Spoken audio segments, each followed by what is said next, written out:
Meus queridos, cá estamos nós para mais um vídeo. O meu nome é Diogo Borges e hoje temos o privilégio de voltar a contar com a presença do David Cohen. Olá, David, novamente. Olá, bom dia, Diogo. Hoje vamos falar de um assunto assim super interessante que eu acredito que vai ajudar a esclarecer muito, principalmente quem estuda astrologia há algum tempo, já mais há algum tempo, não é? Que já percebeu que existem vários sistemas de casas astrológicas e o David tem a bondade de nos explicar o fundamento, o pensamento, não é, David? O que é que está por trás, como é que se calcula e o raciocínio, de alguma forma, para nós chegarmos a alguns sistemas de casas. É isso? Exatamente. Na última vez que tivemos um curso de astronomia para astrólogos, um dos temas muito interessantes foi o das casas, a evolução das casas astrológicas e por quê, quais os princípios que justificaram a criação de cada casa. E eu sei que a maioria hoje em dia usa, caso aqui em Portugal, Plácidos, ou se aprendeu horária tradicional, usa o Regiomontanus, ou se gosta daquela outra astrologia moderna centrada no ser humano, usa Campanus. Alguns argentinos usam o topocêntrico, mas, mas é interessante ver os princípios de cada uma. Ah, como que as pessoas planejaram, como que elas viam o céu e como elas imaginavam as diferentes regiões do céu, o que é uma coisa completamente diferente do que quando vemos uma carta astrológica no nosso computador, que é simplesmente uma aproximação, uma distorção em duas dimensões e que na verdade, não nos permite ver o porquê daquelas casas ali. Excelente. Uma das coisas que convém já esclarecer é que nós não vamos falar de significado de casa, no sentido que é a casa um, casa 2, casa 3. Então este vídeo não tem o propósito de falar sobre o significado ou o símbolo de cada uma das casas astrológicas, mas sim ajudar-nos a entender, a todos nós, não é? A estrutura de pensamento por trás dos sistemas de casas. Por isso, se tu quiseres perceber realmente um bocadinho mais profundamente como é que nós pensamos, como é que se pensa o sistema de casas, fica neste vídeo. E David, acho que estamos mais que prontos para começar a desbravar esse mundo, não é? Esse céu Como, maravilhoso. como o Diogo fala, nós não vamos. Essa não é uma aula ou uma sessão de delineação, mas, havendo tempo mais no final, eu quero mostrar algumas diferenças de interpretação que podem surgir dependendo das casas astrológicas que usamos ou da combinação de casas que usamos. Assim, as pessoas são conscientes de que pode haver mais de uma maneira de cortar o bolo, né? Acho essa metáfora maravilhosa, não é? É da pizza e é do bolo, não é? Normalmente são sempre duas metáforas que nós usamos muito nas casas astrológicas, mas David, estamos mais que prontos. Vamos então. Muito bem, vamos então começar a conversar sobre as casas. Diogo, como sempre, interrompa-me a cada momento que precisar, que tiver mais perguntas, se não estiver claro, correto? Eu gosto dessa frase do Rob Hand, que é um dos aspectos mais problemáticos da astrologia. Então, muitos astrólogos utilizam ao longo da história diferentes sistemas. E algumas vezes o sistema que o astrólogo usa depende, por exemplo, com quem ele estudou. Então, se estudou astrologia helênica, começa a utilizar sistema de casas por siglo inteiro.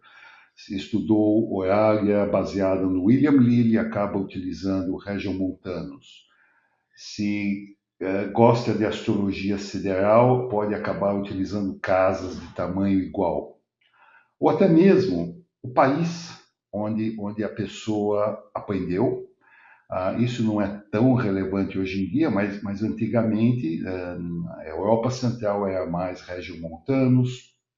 Aí Plácidos foi oficialmente proibido pela Igreja Católica, então ele sumiu na Europa. Aí os ingleses então adoraram Plácidos porque a Igreja Católica proibia, certo? Então acaba ficando às vezes até uma questão de geografia. Mas apesar disso, a grande maioria dos astrólogos não sabe os princípios de cada sistema, né? Hoje em dia, com os computadores, gastando algumas poucas horas para aprender trigonometria esférica, ficou até simples de se criar novos sistemas. Então, nos últimos anos, nós temos provavelmente mais sistemas de casas criados do que nos 2000 anos de astrologia que conhecemos. Mas sempre fica aquela questão: será que todas têm relevância astrológica ou são simplesmente exercícios de imaginação? Quais os princípios atrás delas? Então, nós queremos discutir alguns sistemas de casas aqui, e isso vai, espero, ajudar as pessoas a compreenderem os princípios, e quando verem um novo sistema de casas, podem perguntar o que está por trás e analisar de uma forma um pouco mais crítica. Isto é apenas uma introdução, não temos matemática nenhuma, né, aqui, né, nessa discussão de hoje, né? E muitas vezes eu sei que as pessoas querem respostas, mas aqui nós temos muitas perguntas também, e não necessariamente uma resposta fixa. Ou seja, a discussão de hoje não é para nenhum astrólogo fundamentalista, mas necessitamos de uma mente aberta para compreendermos a evolução desse tópico que é um tópico complexo. Então, já vou avisando, não espere que 100% dos conceitos sejam compreendidos pela primeira vez. É assim mesmo, mas é por isso que a gravação fica disponível, e se ainda eu sugiro que quem queira se aprofundar ouça pela segunda vez esta gravação e até refaça no computador alguns modelos, alguns exercícios que nós vamos mostrar aqui para compreender melhor.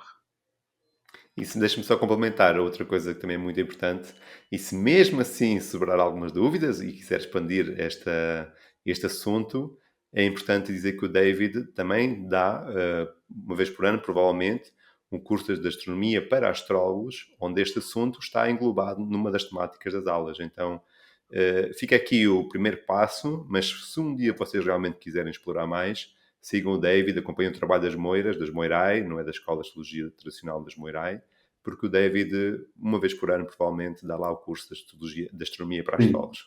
sim. Que é um curso muito interessante, mas eu sou suspeito para falar disso. Mas fica só essa chamada de atenção. Vamos lá então ver o princípio das casas Então astrológicas. vamos. Eu queria mencionar um fato que desde o início da astrologia que foi reconhecido a importância dos ângulos no mapa astrológico, o ascendente, o descendente, o meio do céu e o fundo do céu. Então não existe discussão a respeito disso, não existe discussão quanto à interpretação, posição, e tradicionalmente são estes os pontos mais fortes, ativos, dinâmicos, que geram eventos, acontecimentos na vida de uma pessoa. Quanto a este ponto, não existe dúvida.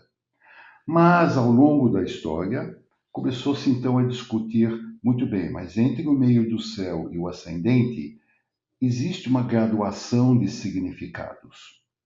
Existem algumas áreas no espaço, no céu, que parecem que têm um determinado significado positivo, enquanto existem outras que têm um significado que é mais desafiador. O problema das casas começa em como definir essas diferentes regiões. Ninguém tem dúvida para definir o ascendente, o meio do céu, mas a dúvida começa a surgir nas outras regiões do espaço. Algumas são consideradas regiões positivas, certo? Então, por exemplo, a 11ª casa dos amigos, a 9ª de viagens, de religião. Outras regiões são consideradas mais desafiadoras, né? A 6, com doenças, com um trabalho de escravo, ou que a pessoa se sente como um escravo, certo? A casa 8, por exemplo, com medo, fobias, tradicionalmente casa que muitas vezes representa a morte, a 12 que representa os inimigos secretos, a casa 2 que representa os recursos. Muitos até interrogam um parênteses, por que recursos seria uma casa meio negativa? E a explicação tradicional é que ela é, de uma certa forma, em aversão da pessoa, certo? Não tem um aspecto. Então, frequentemente, as pessoas utilizam os recursos ou buscam recursos de uma forma não equilibrada na vida. Quando alguém só pensa em dinheiro, resumindo, certo? E se esquece da importância do resto. Então, os eixos são fundamentais, são importantes, mas começou a haver esta inquietação, essa busca de como definir as outras regiões. E o sistema de casas que nós utilizamos pode resultar numa interpretação diferente. Então, se eu olhar, por exemplo, deixe-me ver aqui a casa 3. Dependendo do sistema de casas, ela pode começar a 18 de Aquários, ou 26, ou 9, ou 10, ou pode até ser Capricórnio, dependendo do sistema de casas. Então, isso faz com que um planeta possa estar em casas diferentes, dependendo do sistema de casas que nós utilizamos.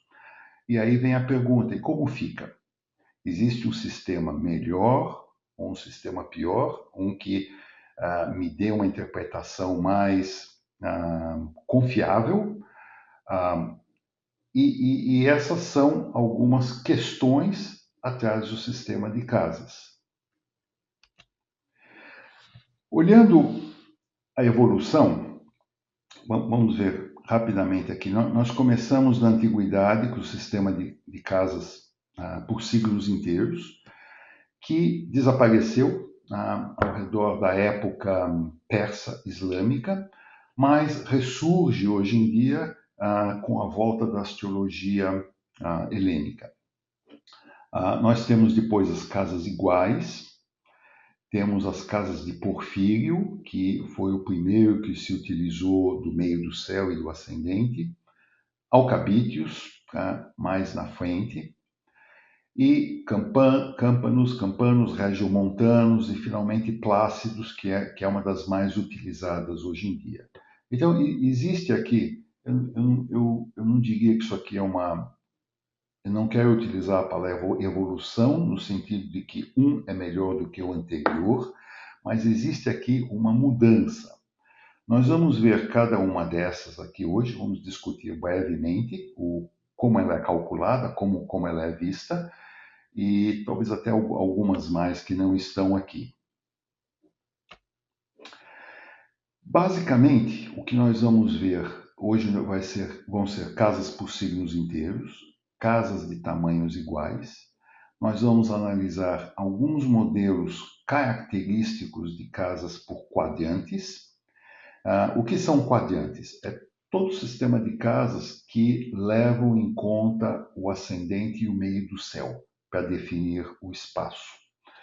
E nós vamos falar brevemente essa é uma tendência que está crescendo, uma combinação de signos inteiros e quadrantes, que isso, não estou dizendo que é o melhor, mas é uma tendência interessante que está combinando dois sistemas de casas na interpretação. Eu acho que vale a pena nós vermos e investigarmos se existe alguma coisa útil, alguma coisa produtiva aí. Então vamos lá, nós tivemos então signos inteiros. Primeiro começaram-se a usar quadrantes para técnicas especiais. Então, por exemplo, se nós olhamos os textos mais antigos de astrologia, normalmente eles usam signos inteiros, mas quando chegam algumas técnicas, por exemplo, duração da vida, eles usam quadrantes. Agora a pergunta é, eles utilizavam quadrantes apenas porque isso só se aplicava nessas técnicas especiais ou utilizavam apenas aqui porque era uma dor de cabeça calcular? Antes de haver trigonometria esférica, tudo era feito na base geométrica. Então, e feito manualmente. Então, talvez só valesse a pena utilizar quadrantes quando a pergunta fosse uma coisa essencial, do tipo, quando eu vou morrer? Qual é a duração da minha vida? Mas aos poucos começou-se a usar quadrantes para tudo, e aí houve uma explosão, certo? Então, até parece que cada astrólogo que vai numa conferência cria o seu próprio sistema de casas, né? E hoje em dia existe uma tendência, às vezes, de combinar diferentes sistemas de casas como inteiros e quadrantes. Quem já ouviu falar no Benjamin Dykes e todas as traduções que ele faz do latim, dos textos astrológicos de latim e do árabe, ele é um dos proponentes dessa combinação. Então, isso é uma reconstrução baseada em interpretações de textos tradicionais. Então, é importante, então, compreender o princípio atrás de cada uma, mas existem 3 obstáculos. Primeiro, que o raciocínio filosófico é frequentemente obscuro, ou está perdido em algum livro em latim ou em alemão. Quem for fluente em alemão tem a vantagem de ter acesso a livros interessantes de análises de casas que só existem em alemão. Alguns sistemas parece que são puramente um exercício de, sei lá, êxtase mental matemático. Quer dizer, vem com aquele raciocínio brilhante, mas não existe muita justificação do porquê. Então, frequentemente, a relevância astrológica é muitas vezes dúbia. Isso nós vemos na história da astrologia, muitas vezes nós temos astrólogos que criaram um sistema de casas, mas nos livros que eles escreveram, eles usam outro sistema de casas. E isso existe. Então, nem tudo o que é pensado na astrologia necessariamente tem uma relevância. Eu gosto muito daquela frase, acho que é Pema Chodron, não acredite em tudo que você pensa, que pode ser falso. Então vamos lá, vamos pegar a nossa cadeira de astrônomo, vamos olhar os céus. Antes de entrar nas casas, temos que explicar como é a esfera celeste. Aí nós podemos compreender como podemos dividir a esfera celeste. Então, provavelmente os próximos 20 minutos vão ser para discutir a esfera celeste antes de entrarmos no sistema de casas. Bem, este é um mapa astrológico como conhecemos, no caso aqui do Janus. Mas ele tem uma série de problemas. Primeiro que ele é uma simplificação da esfera celeste, onde faltam elementos essenciais. Por exemplo, aqui eu não tenho o Equador celeste, que é algo importantíssimo. Afinal, a Terra gira ao redor do Equador celeste. Ele me dá uma falsa impressão de espaço. Será que essas casas, casa 10, 11, 12, são realmente menores do que as casas 7, 8 ou 9? Será que isso aqui é uma distorção ou isso reflete uma realidade espacial? E mesmo quando eu começo a olhar aqui, se o ascendente é o meu horizonte, então nós dizemos, por exemplo, algo que está acima do ascendente é visível. Mas quando eu olho aqui Marte, será que Marte realmente está na casa 12, acima do ascendente? Ou existe aqui uma distorção do espaço visível? Então, quando nós olhamos aqui a carta, nós precisamos frequentemente não esquecermos que isso é a representação imperfeita do céu. Então, aproximado, distorcido, incompleto, e é uma projeção na eclíptica. Tudo que vemos aqui é uma projeção na eclíptica. Então, vamos olhar, por exemplo, este Marte. Lembra o Marte que está aqui acima do ascendente, certo? Então, mas se eu for olhar o Marte no espaço, no céu, naquele momento, esta linha verde representa o chão, o meu horizonte. Marte está escondido. Marte está abaixo do horizonte. Marte não é visível. Mas como nós representamos tudo como uma projeção na eclíptica, neste caso a projeção aparece ser aqui, acima do horizonte, neste ângulo da eclíptica. Então, se alguém me disser que Marte está aqui, deixe-me ver, aqui seria 290 graus mais ou menos da eclíptica, certo? Seria quase no final de Capricórnio. Literalmente, Marte não está aqui. A projeção de Marte é que está aqui. E a projeção de Marte está aqui porque eu escolhi um determinado tipo de projeção que me dá o resultado aqui. Se eu tivesse escolhido outro tipo, me daria o resultado em outro lugar da eclíptica. E nós vamos falar disso com calma. Então, esse é um exemplo. Isso pode ser tão enganoso que outra coisa que este mapa não revela é que este mapa é tudo calculado com base no centro da Terra. Mas eu não moro no centro da Terra. Eu moro na superfície. O cálculo, por exemplo, da Lua, como visto no céu, realmente a Lua visível, pode ter 2 graus de diferença do que um cálculo da Lua no centro da Terra. Isso tudo leva. Por isso que precisamos, por exemplo, se eu de repente tenho uma Lua num lugar, vamos dizer assim, impreciso, o ideal seria eu realmente olhar um software como esse, o Stellarium, e ver realmente onde está a Lua, ao invés de simplesmente levar em conta o mapa astrológico calculado pelo computador.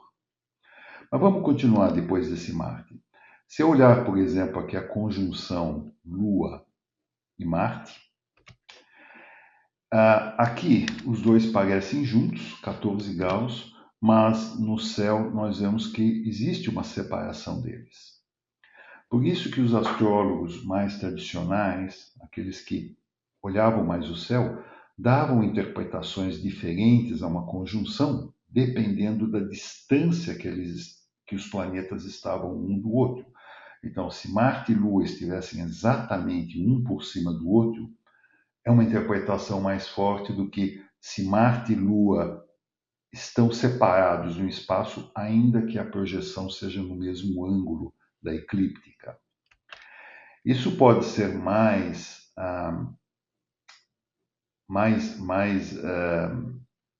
difícil quando começo a ver, por exemplo, estrelas.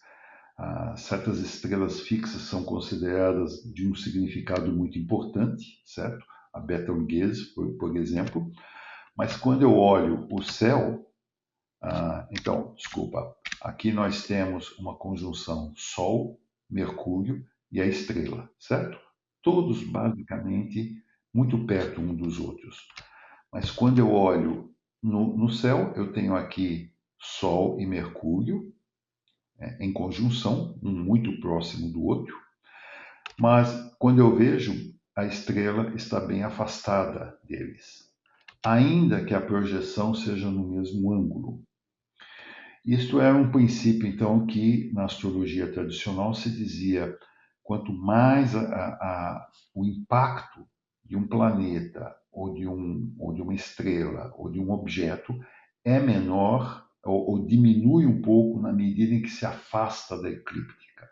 A eclíptica é o plano onde as coisas têm maior energia, maior atividade, dinamismo. E se estiver afastado, pode influir, mas o impacto começa a diminuir um pouco. Diogo, espero que esteja num Tranquilo. bom ritmo. Eu acho que se calhar nós poderíamos fazer aqui abrir umas aspas ou um parênteses e explicar assim de uma forma muito sucinta o que é a eclíptica, David, para que quem não sabe o que é a eclíptica, quer só passar umas ideias sobre isso. Exatamente o que nós vamos falar. Olha, o timing perfeito. É isso. Então, a partir desse momento, ao invés de olharmos o mapa como calculado por um computador, nós vamos ver o céu e vamos olhar as casas no céu. Então, é isso que nós vemos. Saindo à noite num lugar escuro, que aqui em Portugal ainda existem, né? Isso, graças a Deus, nós vamos começar a olhar diretamente o céu aqui. Como dizia aquele seriado X-Files, a verdade está lá fora, né? Então vamos procurá-la. A primeira coisa que eu queria comentar é, então, a esfera celeste. Vamos passar alguns minutos com isso.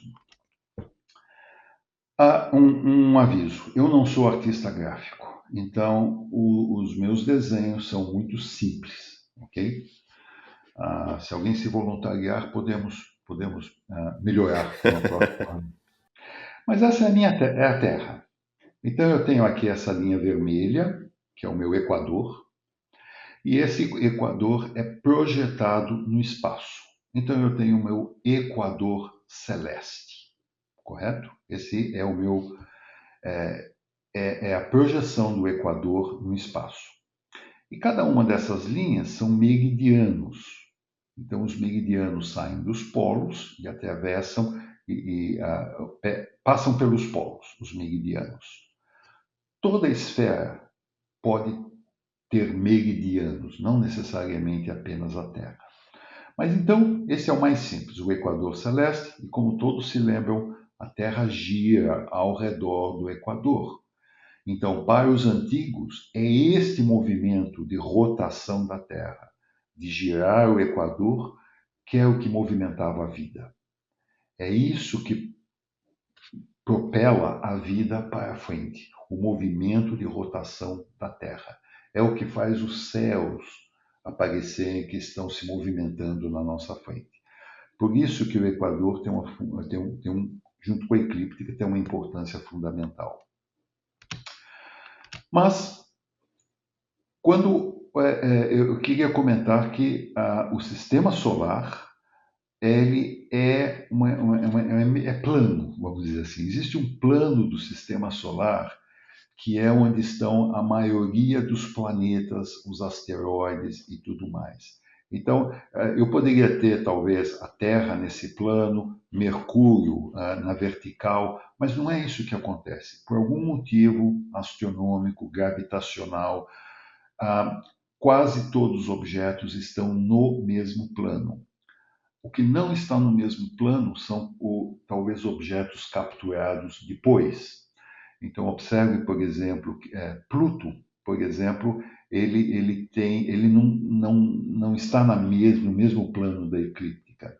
Nós temos outros planetas anões que estão assim a 45 graus o plano de órbita deles do que a eclíptica, certo? Mas são considerados objetos capturados após o nascimento do sistema solar. Então, se eu olhar o Sol e o plano onde estão os planetas, esse é o plano da eclíptica. Esse é o plano, é a linha onde aparentemente o Sol e os planetas estão se movimentando. É claro que é a Terra que se movimenta, mas esse é o movimento aparente. E existe uma diferença de mais ou menos 23 graus e meio entre os dois planos. Então aqui começa uma certa dificuldade de visualização, porque nós temos dois planos, certo? A Terra gira ao redor do Sol, mas ao mesmo tempo a Terra gira ao redor de si mesmo e os dois planos estão 23 graus e meio separados. Existe um terceiro plano. Só para complementar aqui.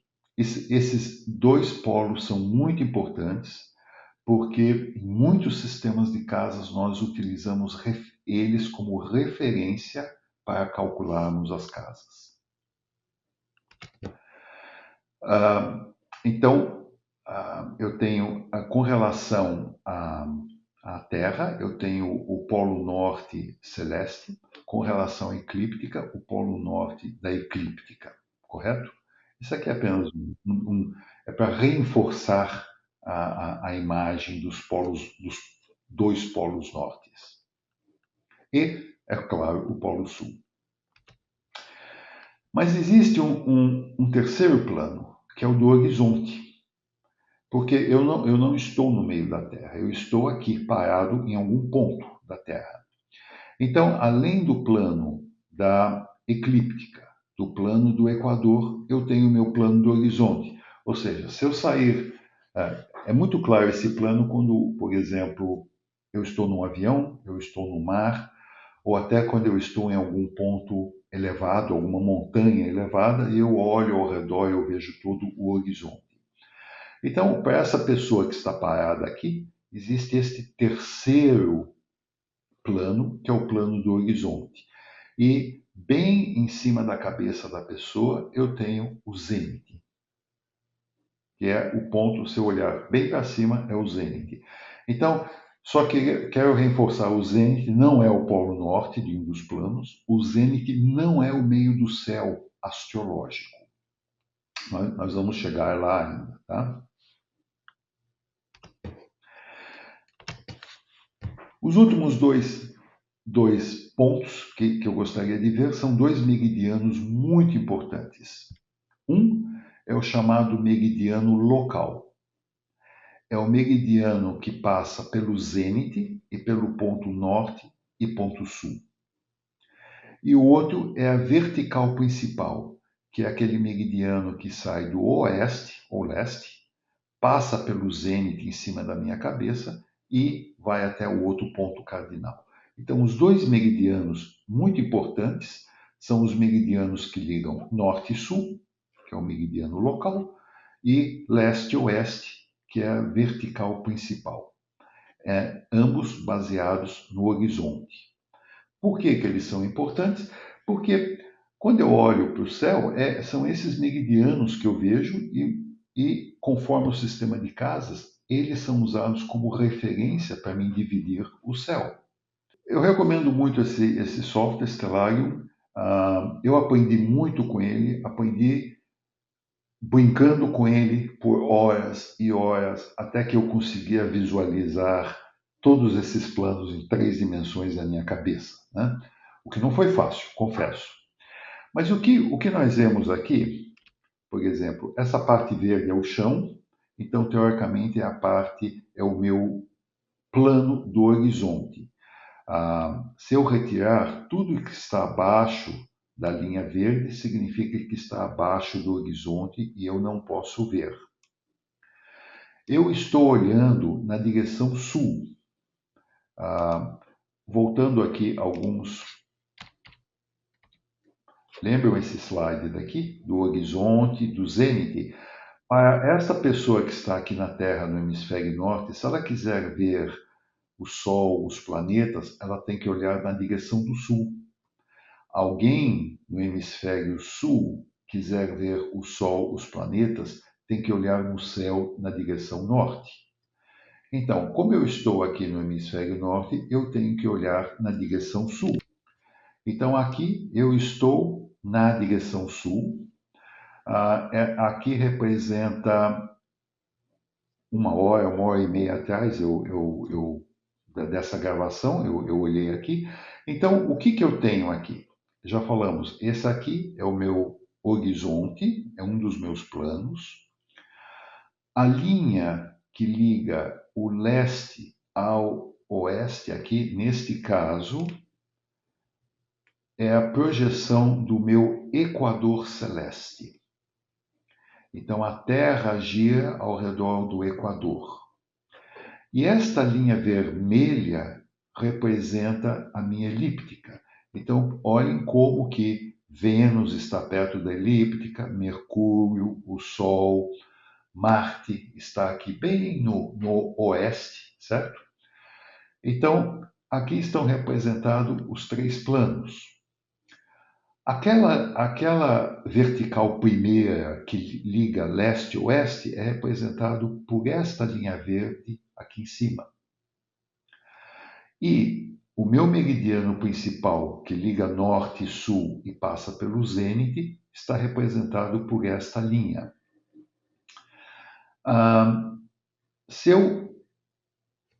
Duas coisas mais que eu posso ver aqui.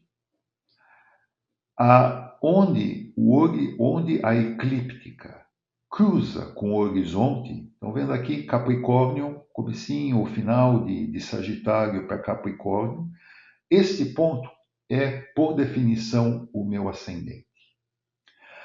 Onde a minha eclíptica cruza com o meu meridiano principal, aquela linha que liga norte, sul e passa pelo zênite, é o meu meio do céu. Então, o ponto oposto ao meu ascendente, então eu vou girar a minha cabeça para a região oeste. O ponto oposto vai ser o meu descendente. Então, eu estou vendo Marte aqui já perto do meu descendente, estou vendo Júpiter que já está abaixo do horizonte. Então, Júpiter está aqui na casa 6, correto? Marte talvez esteja aqui na casa 7, por exemplo. Como ficaria isso se eu estivesse olhando, por exemplo, no Janus? Então, eu tenho o meu ascendente aqui no finalzinho de Sagitário, quase Capricórnio, o que bate com o que eu estou vendo no céu, certo? Eu estou aqui, Exatamente. comecinho de Capricórnio. Aí eu tenho o meu meio do céu aqui com o Sol perto dele, logo Mercúrio, que eu vejo aqui Sol e Mercúrio. E eu tenho Marte, já Marte mais perto aqui do descendente e com Júpiter já abaixo do descendente. E eu estou vendo aqui aquela estrela que nós olhamos, por coincidência, olhamos no outro exemplo, a Betelgeuse. Então, se eu mudar a minha cara aqui, a posição, olhar para o oeste, eu vejo aqui Júpiter e Betelgeuse vai estar aqui por perto. Vou colocar os nomes aqui das estrelas. Cá está a Betelgeuse, que está então, a projeção dela está aqui Podia só perto. aumentar um bocadinho, podia fazer só o zoom nessa zona do céu para se ver melhor, David. O descendente. Então, eu queria aqui, eu queria aqui mostrar uma coisa. Um pouquinho de imaginação aqui. Eu estou olhando na direção sul, eu tenho o leste a 90 graus na minha esquerda, eu tenho o oeste a 90 graus na minha direita. Então, este é o céu que eu estou olhando, certo? Olhando para frente, para o sul, leste na minha esquerda, oeste na minha direita. Mas se eu olhar o tamanho da eclíptica, ela tem um pedaço, entre o ascendente e aqui a posição sul, ela tem um determinado tamanho, que não é muito grande, mas se eu olhar do sul até o descendente, como é um plano, como está, não é diferente do Equador, ela vai lá para lá do oeste, no descendente. Então, o tamanho dela, do descendente até o meio do céu, é muito maior do que do meio do céu para o ascendente. Isso faz, então, se eu quiser dividir o meu espaço em dois, vamos dizer, a esquerda e a direita, isso faz com que fique aqui desproporcional. Mas, então até parece que essa região é maior e essa região aqui, a casa 10, 11 e 12, é menor. Mas depende de como os interpretamos. Do ponto de vista espacial, eu olhando pela minha janela, aqui eu tenho a mesma quantidade de céu. O que é diferente é como a eclíptica é inclinada em relação ao Equador, o que é diferente é o tamanho da eclíptica em relação a esse espaço. Por isso me deu, nesse sistema de casas, essa aparente deformação do espaço. Mas, na verdade, olhando pela minha janela, é o mesmo espaço. Só o que muda é o tamanho da eclíptica, que é inclinada. Esse é um ponto, então, muito importante. Eu queria avançar mais um ponto aqui. Deixa eu só Comentamos, eu agora vou olhar para as minhas costas. Eu vou olhar aqui para o oeste e eu vou olhar para a direção norte. E aqui na direção norte eu vou ver, primeiro, eu tenho o zênite aqui, certo? Que é nós falamos, é o ponto acima da minha cabeça, mas eu tenho aqui os dois polos norte. O polo norte celestial, aqui, que coincide, quase coincide com a minha estrela Polaris, no hemisfério norte, certo? E eu tenho aqui do lado, a 23 graus e meio de diferença, o meu polo norte da eclíptica.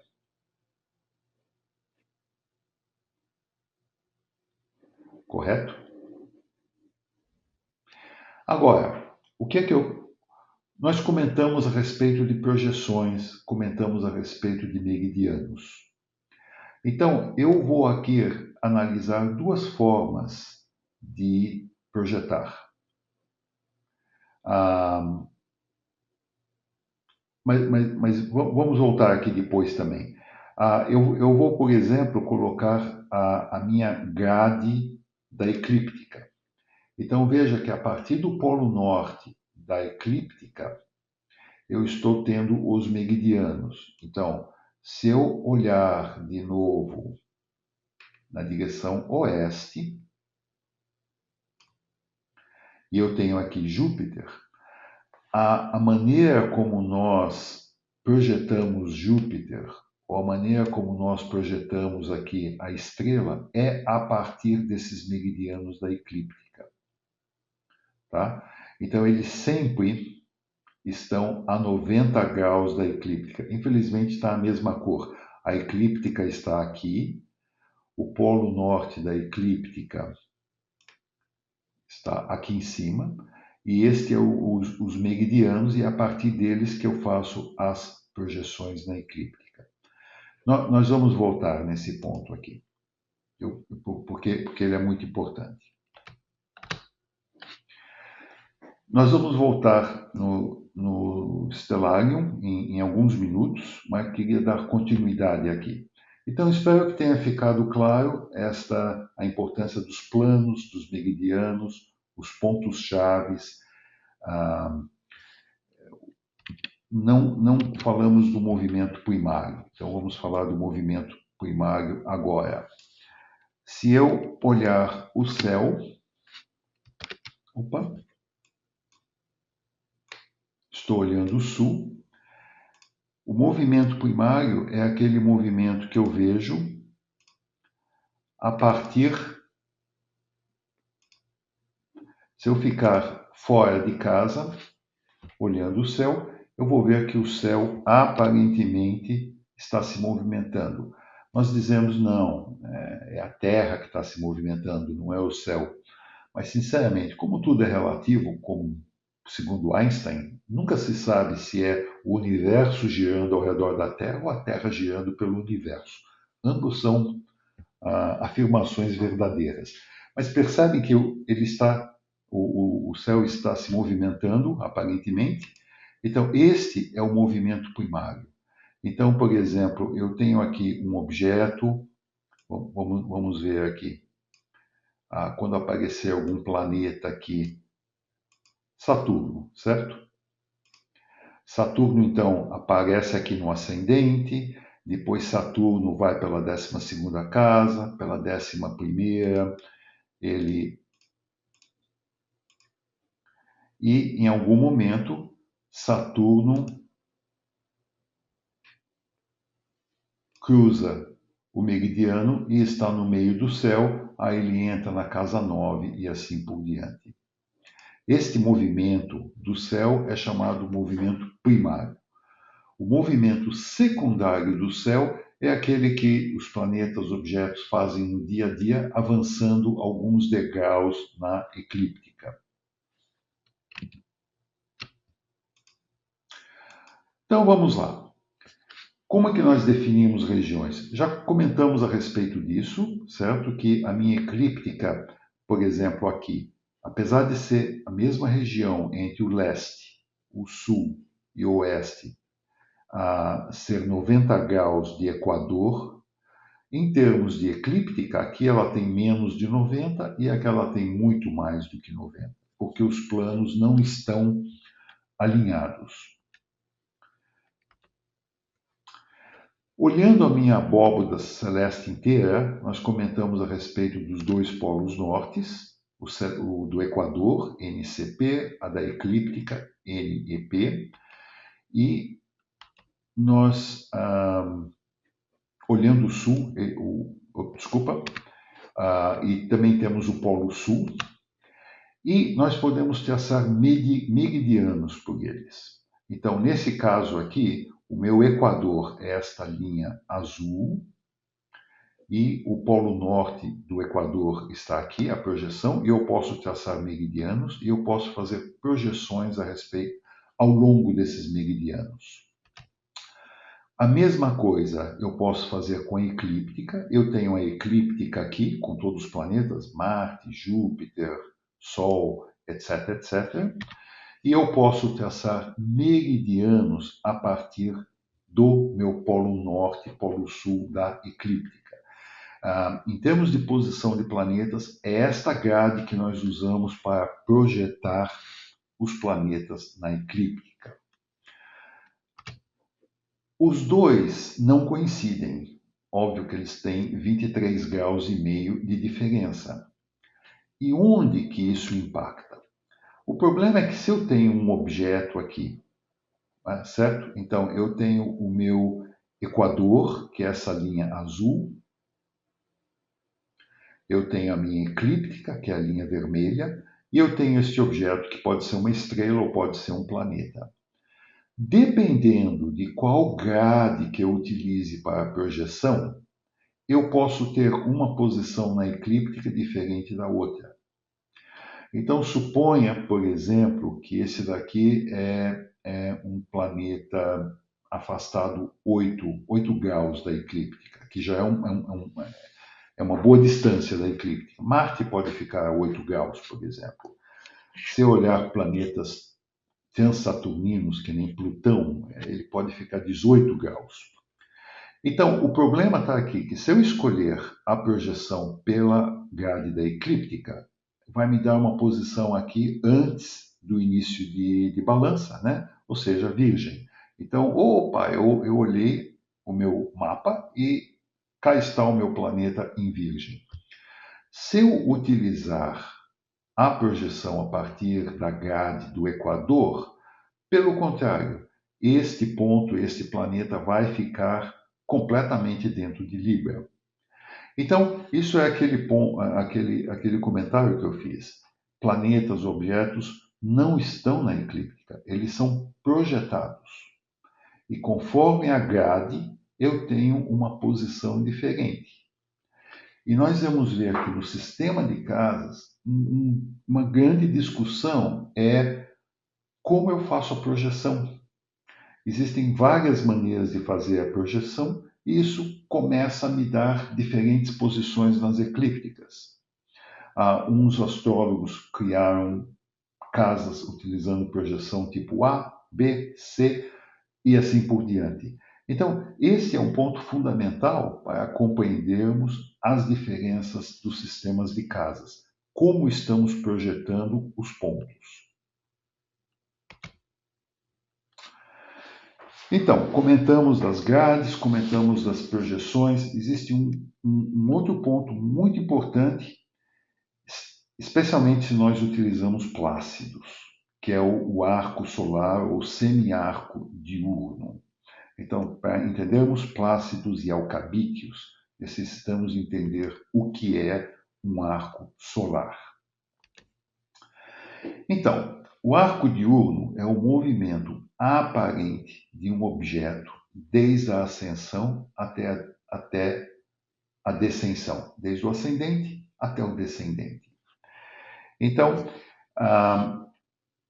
o semiarco, então, seria a metade, do ascendente até, vamos dizer, o meio do céu, culminação, ou do meio do céu até o descendente.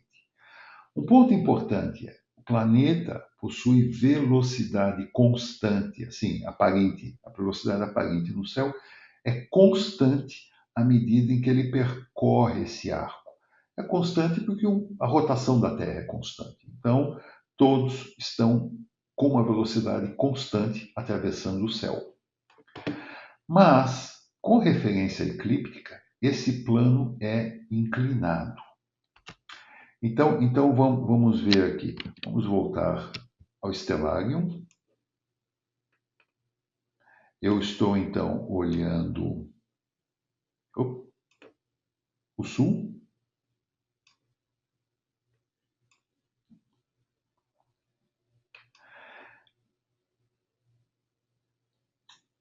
Então, deixa eu avançar um pouquinho.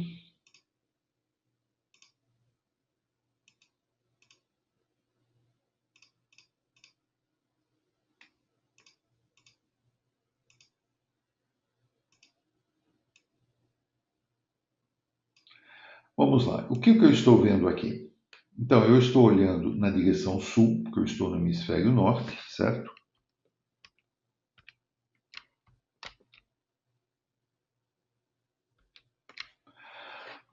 O que eu tenho é o meu ascendente, onde a eclíptica cruza o horizonte. Eu tenho a Lua aqui, surgindo um pouco acima do horizonte do leste, correto? Então, se eu olhar na região leste, a Lua está surgindo. Este daqui é o meu equador celeste. Vou voltar a olhar o lado sul. Agora, observe o seguinte: o equador celeste está aqui, a minha Lua está aqui. A minha Lua vai fazer um movimento no céu paralelo ao equador celeste. Eu sei que parece que não é intuitivo, mas vamos a. Então eu já sei que a Lua vai cruzar o meu meridiano principal mais ou menos aqui. Não onde está a eclíptica agora, mas onde a eclíptica vai estar daqui a algumas horas. Então, observem bem o movimento da Lua em comparação ao Equador que está aqui.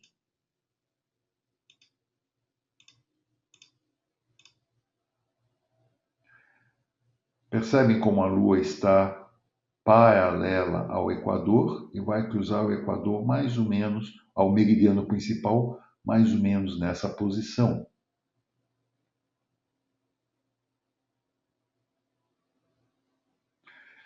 Isso aqui não esqueçam que nós estamos aqui numa projeção, correto? Então, a medida aqui não é exatamente por causa da projeção esférica que está sendo utilizada. Mas esse movimento que a Lua fez daqui até aqui é o meu semiarco diurno. Primeiro porque, vamos dizer, é de dia, é visível, então é o diurno. Então, aqui eu tenho, por exemplo, uma outra representação. A Lua nasceu aqui no horizonte e ela faz esse movimento no Sol, que é porque a Terra está em rotação, numa velocidade constante. Este é o semiarco diurno. Então, isso é importante porque nós vamos ver dois princípios diferentes de casas. Como eu divido o espaço? Alguns vão dividir o espaço pelo tamanho físico. Outros vão dividir o espaço pelo tempo que um planeta leva para percorrê-lo. Isso já determina dois tipos de casas, que nós vamos ver. Casas que têm como princípio a divisão de espaço e casas que têm como princípio divisão do tempo que um planeta leva para percorrer o espaço. Vamos lá. Desculpa esse tempo todo falando de coisas técnicas, mas vamos agora falar das casas, finalmente. Então, três tipos básicos de casas. Casas de tamanho fixo são aquelas que eu divido diretamente a eclíptica. Signos inteiros e casas iguais. São dois sistemas de casas. Aí eu tenho as casas por quadrantes, aquelas que levam em conta ascendente, ou que geralmente levam em conta ascendente e meio do céu. Então, eu posso dividir aquela esfera celeste pelo espaço. Então, aqui eu tenho Porfírio, Câmpanos, Regiomontanos, Meridian, Morinos. Sabe? Talvez o mais famoso hoje em dia seja o Regiomontanos, e alguns usam Campanos, dependendo do tipo de astrologia. Ou eu posso dividir pelo tempo, e eu tenho Alcabítios e eu tenho Plácidos, que atualmente acho que é uma das mais utilizadas na astrologia moderna. Nós vamos ver rapidamente cada um desses, como que foram criados. Signo inteiro ficou popular com a recriação da astrologia helênica, mais ou menos. Onde está o ascendente é a minha casa 1. E a partir daí, cada signo representa uma casa. Então, existe um alinhamento dos signos com as casas. Isso é muito utilizado não só na helênica, mas também é utilizado na astrologia védica. O mapa tradicional da astrologia védica é desse tipo. Onde está o ascendente é a casa 1. No nosso caso, ascendente é em touro, então nós temos touro é a casa 1, gêmeos casa 2, câncer casa 3 e assim por diante. Então, essa é uma divisão pura da eclíptica. Não estou fazendo cálculo nenhum além da determinação do ascendente. O meio do céu pode estar em qualquer casa. Nesse caso aqui, o meio do céu está na casa 9, ou seja, o meio do céu não indica o início da casa 10. A questão, a polêmica que houve, acho que especialmente no ano passado, com algumas discussões até não muito civis pela internet, é se esse sistema é um sistema válido ou se é devido à limitação de cálculo matemático. Seja como for, foi muito utilizado e alguns hoje em dia ainda utilizam isso. Às vezes fica um pouco estranho, né? Por exemplo, lembram-se aqui em Janos, então, nesse mapa aqui, meu ascendente está a 29 graus de Sagitário, 29,37. Pelo sistema de casas de signo inteiro, todo Sagitário seria casa 1. Isso significa que Vênus aqui no grau 0 graus 50 minutos de Sagitário está na casa 1. Enquanto que, por um outro sistema de casas, nesse caso eu tenho Alcabítios aqui, Vênus está na casa 11. Então isso requer com que nós até paremos um pouco e olhemos cuidadosamente antes de começarmos a interpretar. Mas é o sistema de signos inteiros. O segundo, que é provavelmente utilizado por Ptolomeu e que alguns astrólogos modernos também utilizam, ele pega a casa 1, pega o ascendente, e a partir do ascendente, cada casa tem exatamente 30 graus. Então, esse é conhecido como casas iguais. Eu também estou dividindo a eclíptica diretamente, só que ao invés de considerar o signo como a casa inteira, eu considero o ascendente como o início da primeira casa, e aí eu conto 30 graus para cada casa. É também um sistema simples, é um sistema, mencionei que foi utilizado por Ptolomeu. Esse é um sistema que também existe na astrologia védica. A astrologia védica tem um princípio que eu até acho que merece uma certa investigação. Esse grau do ascendente eles chamam de grau sensitivo. Então, 11 graus 29 é um grau sensitivo. Então, em cada signo, eles consideram que 11 e 29 é um grau sensitivo. Se algum planeta estiver aspectando 11 e 29, ele tem um impacto maior. Acho que vale a pena investigar esse princípio. E esses são os dois métodos que não requerem cálculos. É divisão da eclíptica diretamente. Agora nós temos um sistema de casas por quadrantes.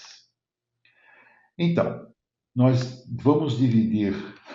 Existem dois aspectos aqui: como dividimos o céu e como projetamos na eclíptica.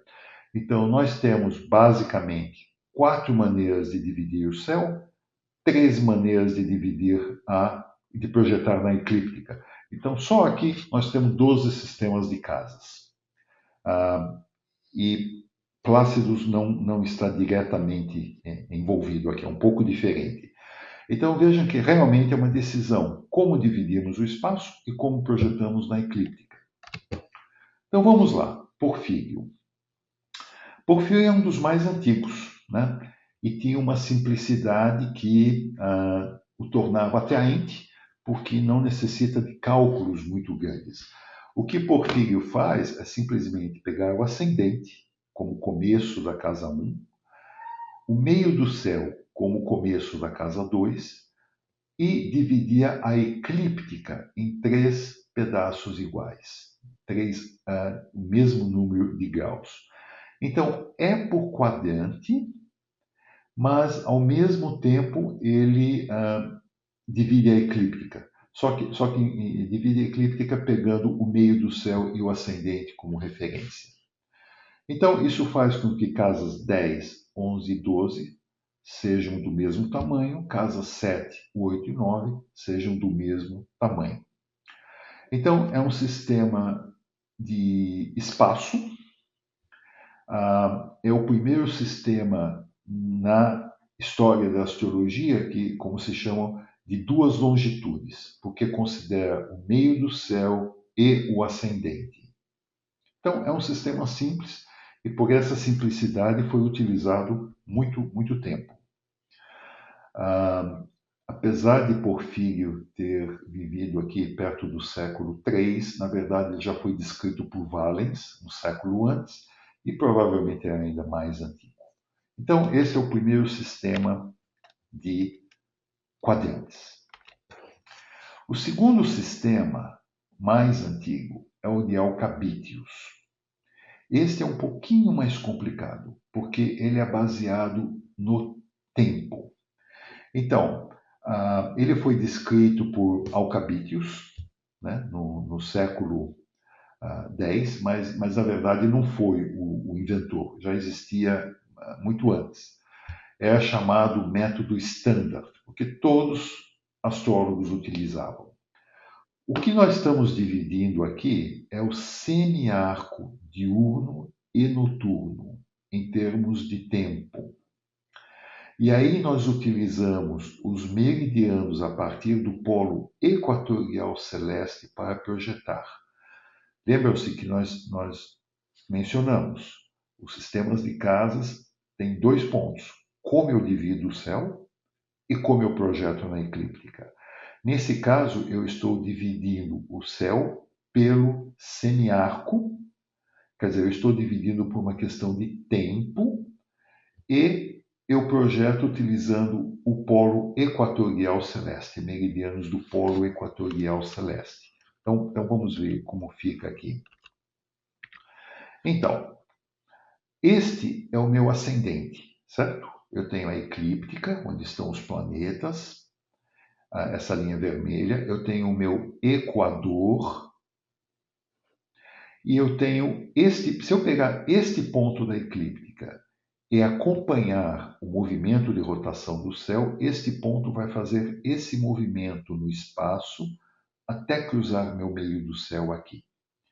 Então, esse movimento é em tempo constante. Então, uma vez que eu determino este semiarco, eu divido este semiarco em 3 partes.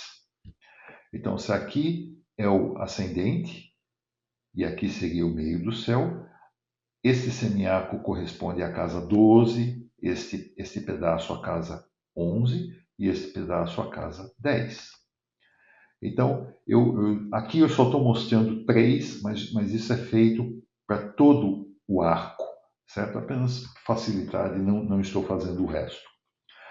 A partir deste ponto, eu pego o polo norte do Equador. Lembra-se, essa linha azul é o Equador, então aqui eu tenho o polo norte do Equador, polo sul do Equador celeste, e traço os meridianos por estes pontos do semiarco. Onde estes meridianos cruzam com a minha eclíptica é o que determina a cúspide das casas.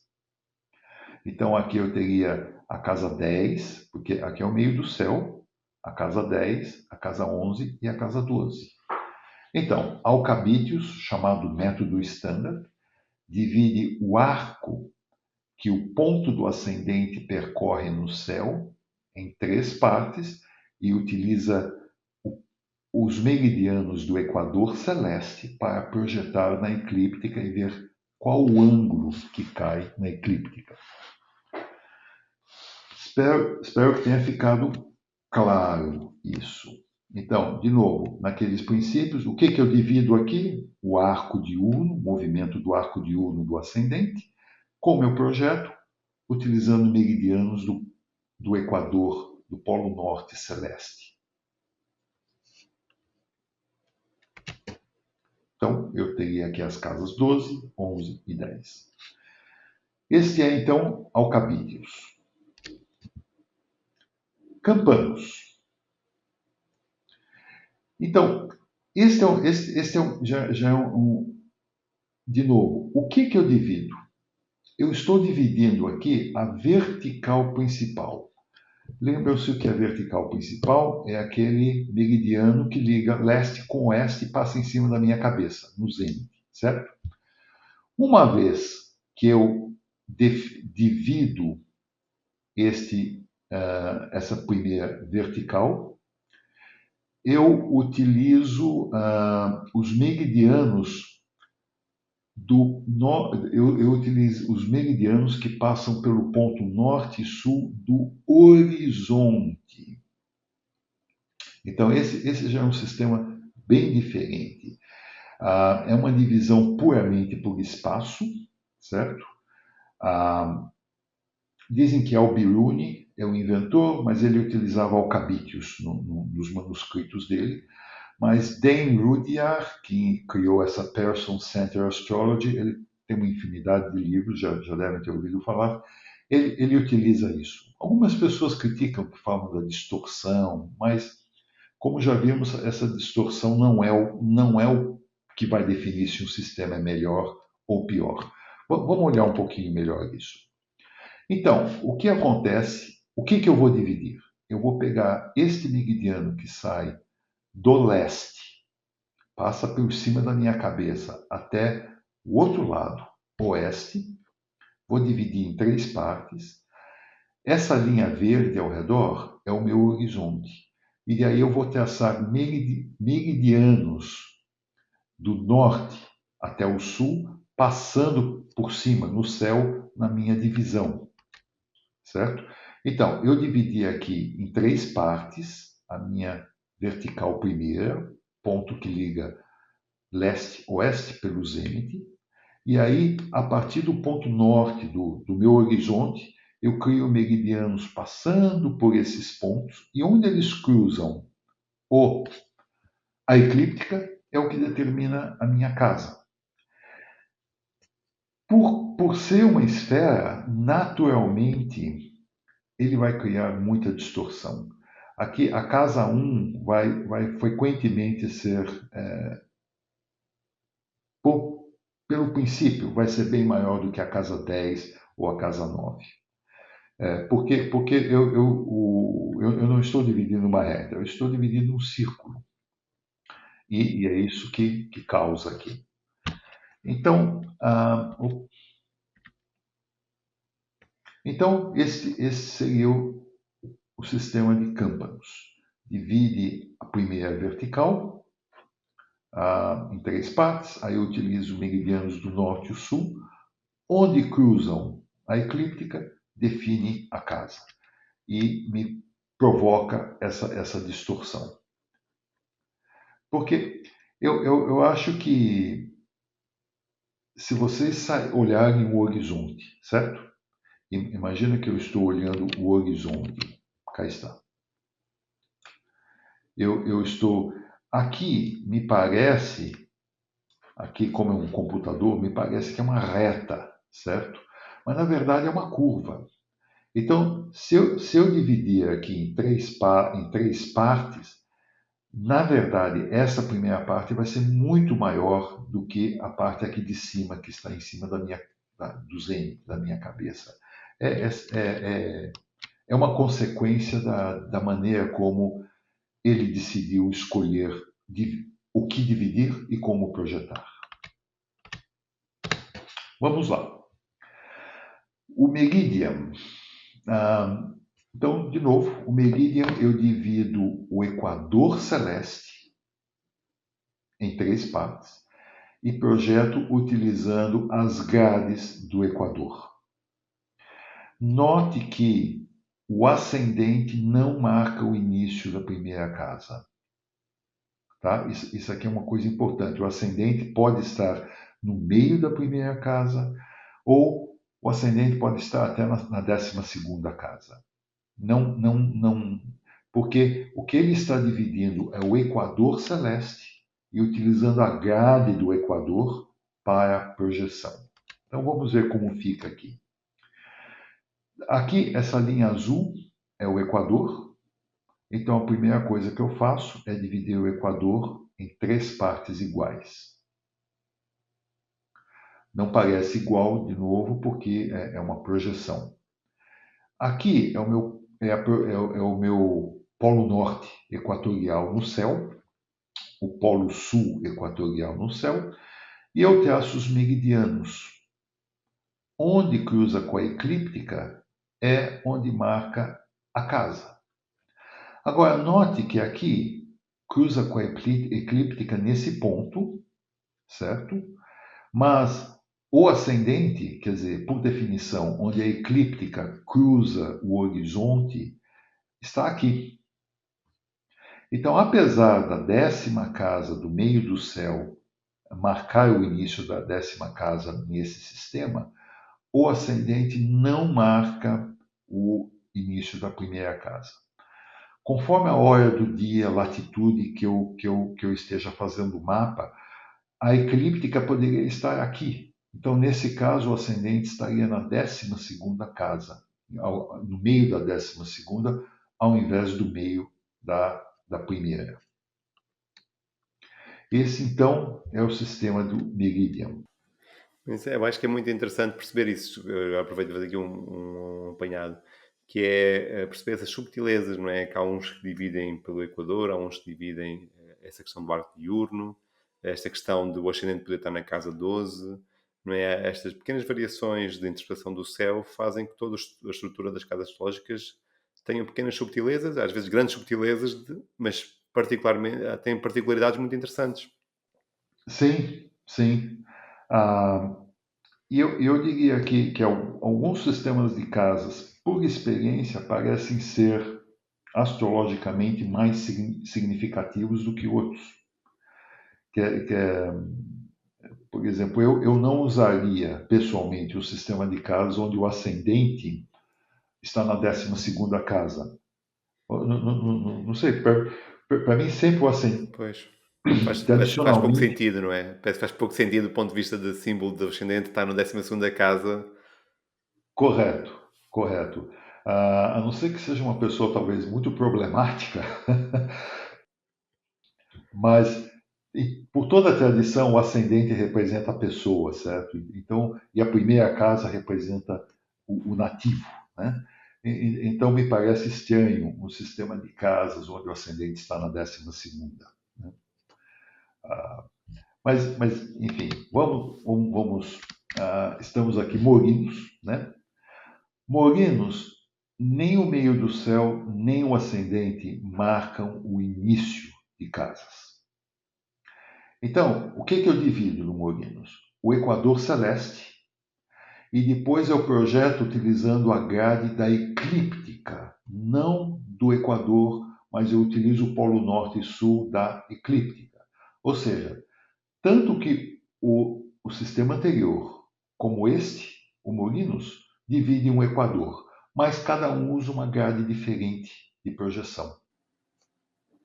Então, quando eu dividi então o equador em 3 partes, mas ao invés de utilizar aqui o polo norte do equador, eu utilizei o polo norte da eclíptica. Então eu tenho outras divisões de casas. Note aqui que a eclíptica cruza o horizonte, ou seja, o ascendente, no meio da casa 1. E se eu olhar aqui, o meio do céu, que é onde a eclíptica cruza o meu meridiano principal, está na casa 9. Então, olhando aqui, corresponde a este mapa daqui, aquele céu. Notem que o meu meio do céu está na casa 9 aqui, e não marca o início da casa 10. E o ascendente está no meio da casa 1. Então, outro sistema que foi utilizado, não muito, mas foi utilizado e faz parte da tradição astrológica. Aqui também existem aquelas discussões, será que eu posso dividir o equador, mas utilizar a grade da eclíptica? Seria talvez lógico dividir o equador e utilizar a grade do equador, dividir a eclíptica, utilizar a grade da eclíptica. Mas apesar de parecer lógico, nem tudo que é lógico é necessariamente verdadeiro, né? Então precisamos olhar calmamente todos esses sistemas. Bom, o próximo, o Regiomontanus, é também muito importante. Esse é muito importante, foi muito utilizado. Eu tenho que pedir licença porque eu tenho um intruso aqui. Não me diga que é um gato, David. Pois é. Será que todo astrólogo tem gato? Eu acredito que sim. Eu aqui, pelo número de astrólogos que acontece isso aqui nas gravações da Descobre Astrologia, eu começo a achar realmente que todos os astrólogos têm que ter pelo menos um gato. Eu acho que Quiçá sim, dois. faz parte. Né? Faz Quem parte, sabe, né? Compras o livro, compras o software da astrologia e traz um gato para casa para poder fazer o pack da astrólogo. dá o astral. Né? Regiomontanus ficou, óbvio, muito famoso na Alemanha, na Europa, e Lilly utilizava ele na horária. Então, até é muito frequente nós vemos astrólogos que utilizam plácidos ou alcabítios para fazer mapa natal, mas quando chega em horária, utilizam o Regiomontanus. Não existe uma explicação lógica para isso. Eu confesso que eu faço isso, porque pode até dizer que é preconceito, que é viés, né? Mas depois de ter estudado Lilly, feito cursos com astrólogos tradicionais usando o Regiomontanus, depois de fazer 200 mapas que deram certo de horários com o Regiomontanus, parece que a gente fala, não vou arriscar, né? Mais vale seguir o caminho mais testado, não é? Dá uma maneira. Então, eu estou então dividindo mais uma vez o equador celeste, mas agora a minha projeção é através dos pontos norte e sul do horizonte. Então ele chamou este método de método racional, né, muito utilizado no Renascimento. Então é também 100% baseado no espaço. E um dos motivos que ficou popular é que é fácil de calcular utilizando o astrolábio, que utilizava-se muito antigamente. Então, como fica isso? De novo, eu pego os 3 pontos do Equador, mas agora, ao invés do Polo Norte equatorial ou do Polo Norte da eclíptica, eu pego os pontos norte e sul do horizonte, passo as projeções, a grade, pelos pontos do Equador que eu dividi, e onde cruza a eclíptica é a minha casa. Então, apesar de ser um sistema que tem uma certa popularidade, é na verdade um sistema simples, baseado 100% em espaço. Note que o único sistema que nós vimos até agora baseado em tempo é o Alcabítios. Todos os outros são ou divisão da eclíptica diretamente, ou divisão do meu espaço utilizando alguma projeção. Então, vejam bem que nós temos 3 sistemas de casas baseados no equador celeste. Todos dividem o equador, mas cada um projeta na eclíptica de uma forma diferente. Um utiliza a grade da eclíptica, outro utiliza a grade do equador e outro utiliza a grade, vamos dizer, do meu horizonte. Lembram-se dos 3 planos que nós discutimos, equador, eclíptica e horizonte? Então, a divisão do equador é a mesma, mas cada sistema de casa utiliza uma grade diferente. É muito interessante. Quem utiliza um programa de computador vê todas essas opções, mas não sabe o que está por trás delas, né? No fundo, estamos dividindo o céu, de alguma maneira, por espaço ou por tempo. Então vamos lá. Plácidos. Plácidos merece um capítulo à parte, não porque seja o melhor, mas porque é o mais recente em termos de popularidade. Por que Plácidos ficou popular? Todas as obras de Plácidos foram proibidas na Europa pela Igreja Católica. Plácidos escreveu sobre tudo, né? Mas ele disse que não obedecia a ninguém a não ser a razão dele. E a Igreja Católica não gostou desta afirmação, então proibiu todos os livros dele. Como aconteceu frequentemente, cada vez que a Igreja Católica proibia algo, automaticamente ficava popular na Igreja Anglicana inglesa, certo? Graças a isso, nós temos livros que são até pérolas, que eu acho bons livros, proibidos na Europa, mas que foram publicados na Inglaterra, porque foram proibidos na Europa, né? Esse é o primeiro motivo. O segundo é porque começou a ficar mais e mais popular as tabelas de casas. Quem é velho como eu, lembra-se, antes de haverem os computadores, nós tínhamos aqueles livrinhos do Rafael com todas as tabelas de sistemas de casas e tabelas de logaritmos e fizeram tabelas para molinos, para plácidos. Então, havendo uma tabela, obviamente os astrólogos vão preferir utilizar o sistema com tabela do que calcular tudo na mão.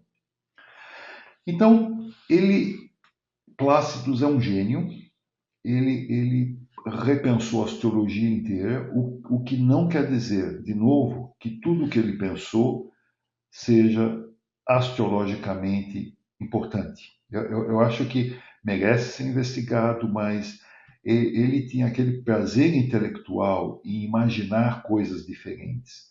Mas nem tudo necessariamente se revelou importante ou com impacto. É muito mais, o que ele fez é muito mais do que simplesmente um sistema de casas, certo? Então vamos ver aqui o sistema de Plácidos.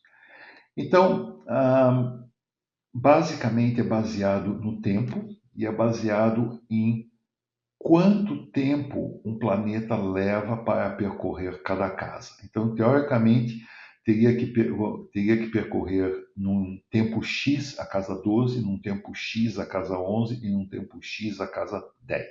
Tá? Levando em conta o meio do céu, o ascendente, como início de casa 10, início de casa 1. Isso é extremamente complicado de calcular, não é baseado em meridianos, não é baseado em simples trigonometria esférica. Então, existem vários métodos de cálculo, alguns são iterativos, né, onde o programa de computador vai calculando até dar certo isso, né? Existem outros que são aproximados, mas não é um método que simplesmente utiliza-se uma fórmula e se chega ao resultado. Mas vamos lá, vamos explicar aqui o conceito, não o cálculo. Então, nós comentamos aqui do Equador, e nós comentamos que a Terra gira ao longo do Equador. Então, se eu tiver um ponto aqui do Equador, ele vai vir com velocidade constante ao longo do Equador. Este aqui é um paralelo ao Equador, né? Então nós chamamos de paralelos de declinação. Por que declinação? Porque na esfera celeste, a distância do Equador é medida em declinação, que é o equivalente à latitude quando falamos aqui na Terra, mas der um outro nome. Então, se eu tiver um ponto neste paralelo de declinação, vai levar a mesma velocidade para percorrer até aqui. Um ponto aqui embaixo vai levar a mesma velocidade e assim por diante. Então, o que nós temos aqui? Ascendente, descendente, o meio do céu, certo? O equador celeste, os arcos de declinação, o tempo. Então, nesse exemplo aqui, que é simplificado, eu estou pegando esse arco de declinação e dividindo em 3 partes, porque a velocidade que uma estrela aqui vai levar é a mesma em cada pedaço. Certo? Então, cada intervalo aqui é a mesma velocidade dividida em 3. E eu vou fazer isso para cada arco de declinação, ao sul do Equador, ao norte do Equador celeste. Aqui, obviamente, eu estou utilizando apenas alguns como exemplo. Uma vez que eu fiz essa divisão, eu vou traçar linhas que passem por isso. Onde estas linhas cruzarem a minha eclíptica, que é essa linha vermelha com Vênus, com Mercúrio e Sol, é o que vai me definir a minha casa.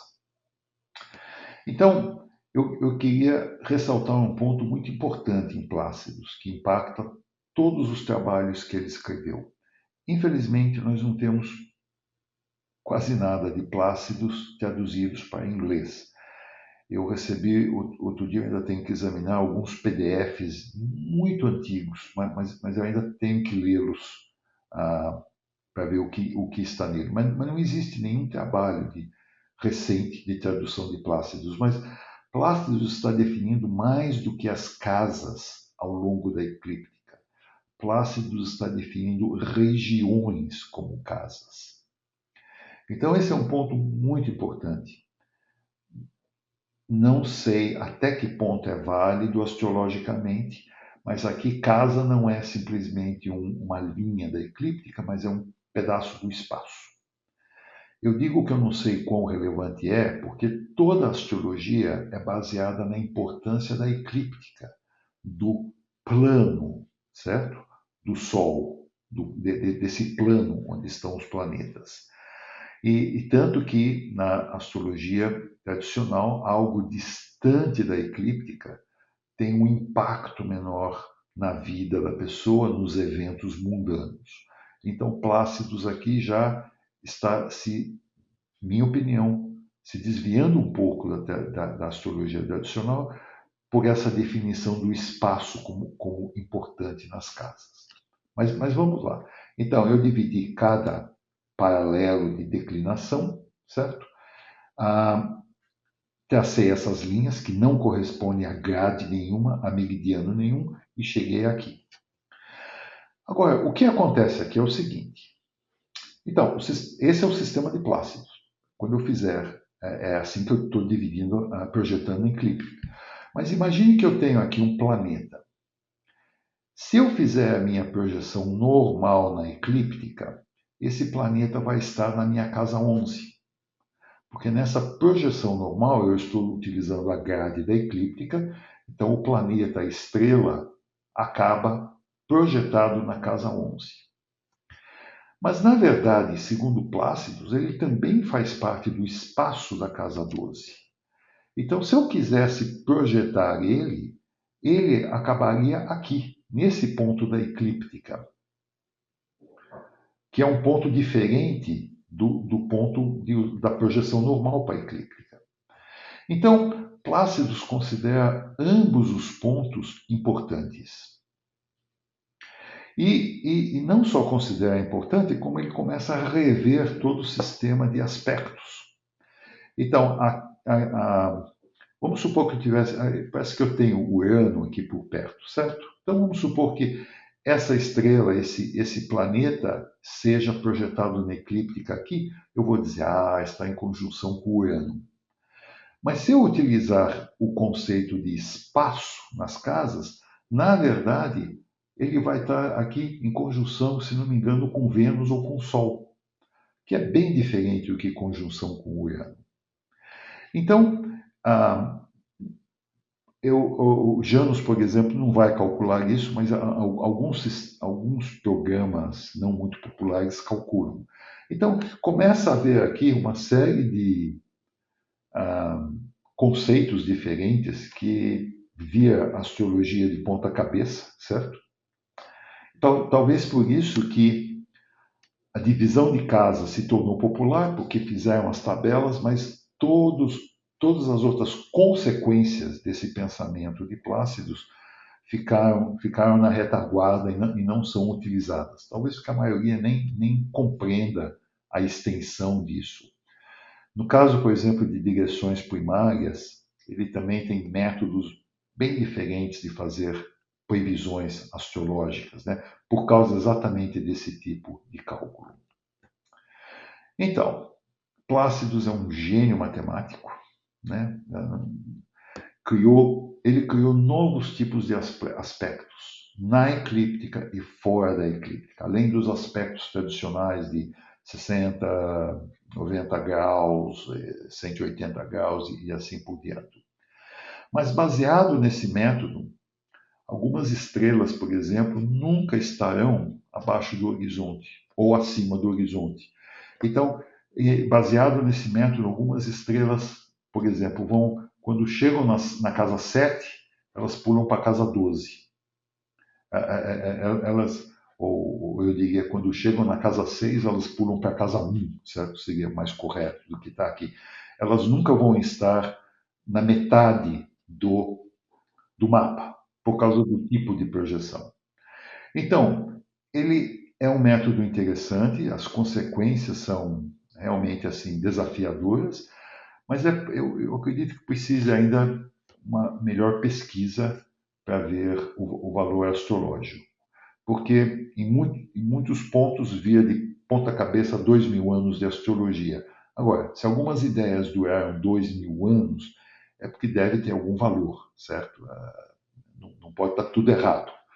Então, eu acho que ainda é uma coisa em aberto para ver o valor ou como complementam as ideias tradicionais da astrologia.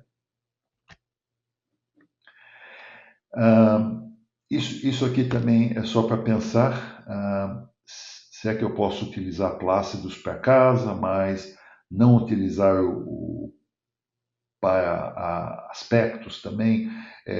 Eu não, só um pensamento, tomar um pouco de cuidado com esses métodos que combinam coisas diferentes da astrologia, mas que têm um fundamento filosófico diferente por trás, né? Precisa entender um pouco para ver o que podemos combinar. Bom, essa é as casas, os principais sistemas, né? Agora vamos discutir rapidamente. Primeiro, falar um pouco o problema das latitudes elevadas, certo? Nós temos o sistema de casas falha completa. Os sistemas de casas por quadrantes, aqueles que exigem tratamento matemático, falham completamente quando estamos em altas latitudes, especialmente acima de 66 graus de latitude norte ou abaixo de 66 graus de latitude sul. No caso de latitude sul, é só pinguim que mora lá, então não tem problema nenhum.